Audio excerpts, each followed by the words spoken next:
TV వీక్షిస్తున్న ప్రేక్షకులందరికీ నమస్కారం. కూటమి ప్రభుత్వం వచ్చి దాదాపుగా 160 రోజులు కావస్తుంది. 160 రోజుల్లో ఎటువంటి పథకాలు గాని హామీలు గాని అమలు పరచలేదు. కేవలం ఒక్క ఉచిత గ్యాస్ సిలిండర్ అని వారు పచ్చ బ్యాడ్జీ ఉన్న వారికి మాత్రమే ఆ సిలిండర్లు వచ్చాయట, మిగతా వారికి ఎవరికి రాలేదంటే. అలాగే వాలంటీర్ వ్యవస్థను పూర్తిగా నిర్వీర్యం చేసేశారు, వారిని పూర్తిగా మోసగించేశారు. 5,000 కాదు 10,000 ఇస్తానని 10 పైసలు కూడా ఇవ్వకుండా వాళ్ళని రోడ్ల మీదకి తెచ్చిన ఘనత బాబు గారు. ఇంత మోసగాళ్ళు ఎక్కడా ఉండరు.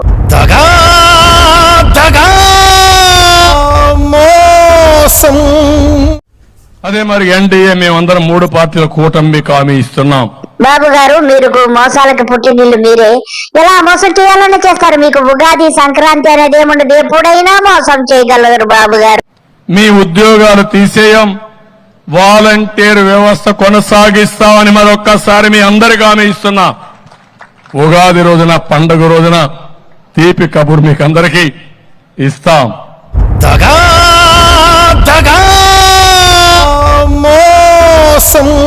బాబు గారు, కాలకూట విషయాన్ని కూడా ఉగాది రోజున ఉగాది పచ్చళ్ళు కలిపేసి ఇది అమృతం అని చెప్పి వాలంటీర్లకు అందరికీ తాగించారు. వారు తాగి ఇప్పుడు అనుభవిస్తున్నారు.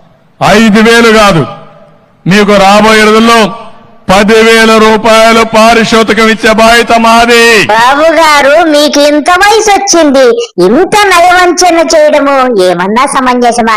మిమ్మల్ని మనిషి అనాలా లేకపోతే మృగంతో పోల్చాలో నాకు అర్థం కావడం లేదు.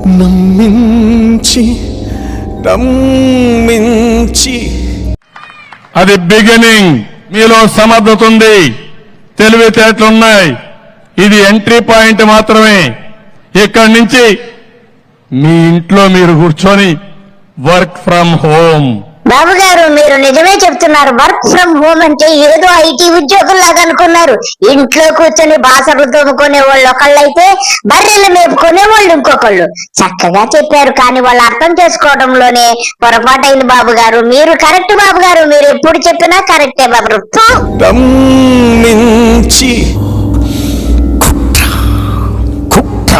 మమ్మల్ని అయితే ఎలా చేశారంటే, కసాయి వాడు గొర్రెని తీసుకొని వెళ్ళి ఎలాగ కోసేస్తాడో అలా చేసినట్టయిందండి. ఈ రోజు నేను మంత్రి గారిని, ముఖ్యమంత్రి గారిని, పవన్ కళ్యాణ్ గారిని అడుగుతున్నానండి. మీరు ఎన్నికల ముందు మీరు ఎలా చెప్పారు, వాలంటీర్లు మేము తీసుకుంటాము, మేము 10,000 జీతం మీకు ఇస్తాము అని మాకు ముందు హామీ ఎందుకు ఇచ్చారు? అంటే ప్రతి ఒక్కరిని మమ్మల్ని మోసం చేసినట్టే చేశారు మీరు. ఈ రోజు ఓట్ల కోసమని మమ్మల్ని ఇలా చేసి ఈ రోజు మమ్మల్ని ఎంతమందిని జీవితాన్ని రోడ్డు మీద వేయడం అయితే మాకు అస్సలు నచ్చలేదండి. ఎందుకంటే మొన్నటి వరకు కూడా మేము తీసుకుంటాము, మీ ఆలోచనలోనే ఉన్నాము, మీకు మంచి ఉద్యోగం ఇస్తాము, మంచి భద్రత కల్పిస్తామని చెప్పి ఈ రోజు ఇలా చేయడం మాకు అస్సలు బాగలేదండి. మేము చిన్న చిన్న పిల్లల్ని వేసుకొని వరదల్లో మమ్మల్ని ఎందుకు డ్యూటీలకు పిలిచారు? మేము పసిపిల్లల్ని వదిలేసి 6 నుంచి సాయంత్రం 10 కూడా మమ్మల్ని వదలలేదు.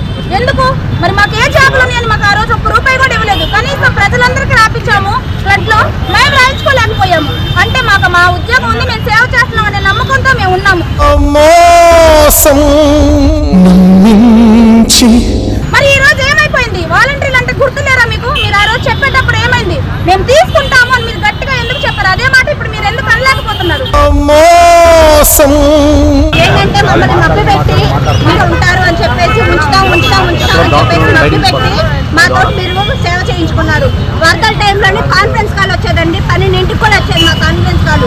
మీరు రావాలి, లేదంటే తీసేస్తాము, లేదంటే ఇప్పుడు ఉన్న కాలంగా మిమ్మల్ని క్యాన్సిల్ చేస్తామని చెప్పి మాట్లాడారు మాతోటి.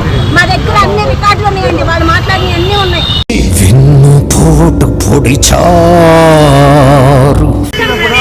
ఒకేసారి మీరు వైఎస్ఆర్సీపీ పార్టీ అని ఎలా ముద్ర వేస్తారు సార్? మేము అదే వైఎస్ఆర్సీపీ అయ్యి ఉంటే వచ్చేది కదా సార్. మేము ఏ పార్టీకి సంబంధం లేదు, మేము గట్టిగా చెప్తాం, పార్టీకి సంబంధం లేకుండా మేము వర్క్ చేసాం. మమ్మల్ని ఇంటర్వ్యూ ద్వారా తీసుకున్నారు సార్. మీరు ఇంటర్వ్యూ టైంలో మీరు ఎక్కడున్నారు సార్? మీరు లేరుగా. నోటిఫికేషన్ వేశారు, 4-5 ఇంటర్వ్యూ చేశారు మమ్మల్ని, తర్వాతే మమ్మల్ని జాబ్లోకి తీసుకున్నారు. మీరు లేరు. ఈ అన్యాయం ఎవరు సార్? ఎలా దీన్ని ప్రాబ్లమ్ సాల్వ్ చేస్తారు మాకు అర్థం కావట్లేదు. దయచేసి మాకు న్యాయం చేయండి. అంటే ఈ రోజు 10,000 ఇస్తామన్నారు. మరి ఇప్పుడు ఈ రోజు 10,000 కాదు కదా, కనీసం 1 రోజు శాలరీ కూడా మాకు 5 నెలలు 6 నెలల నుంచి ఆపేసి మమ్మల్ని ఇంట్లో కూర్చోబెట్టారు. అటు బయట పని చేసుకోలేకపోతున్నాం, ఇటు ఈ ఉద్యోగం ఉంది కదా అని ఉద్యోగం చుట్టూ రోజు తిరిగి ఎన్ని రోజులు చూశారు కదండి మోసగాళ్ళు ఎంతటి మోసం చేశారు ఈ వాలంటీర్ వ్యవస్థకు. ఒకడు ఒకలా చెప్తే ఇంకొకడు ఇంకోలా చెప్పాడు. ఒక అతను చెప్పాడు ఈ వాలంటీర్లంతా కూడా సంఘ విద్రోహులని చెప్పాడు. ఇతనేమో 10,000 ఇస్తానని చెప్పాడు. అన్ని మోసాలే. మోసం చేసి ఏం బాగుపడతారయ్యా మీరు? ఆడబిడ్డల గురించి మాట్లాడతారు. వీళ్ళు ఆడబిడ్డలు కదా, మీ కళ్ళు పోయాయా, చెవులు పోయాయా? ఇదా మీరు చేయాల్సిన పని అని చెప్పి ప్రజలందరూ అడుగుతున్నారు. ఇంతకంటే నయవంచకులు ఈ ప్రపంచంలో ఎవరు ఉండరు. వీళ్ళిద్దరూ అంత మోసగాళ్ళదే. డిప్యూటీ సీఎం అంత మోసగాళ్ళు ఈ ప్రపంచంలో ఉండరని చెప్పి అందరూ అనుకుంటున్నారు. అందరికీ నమస్కారము. బాయ్.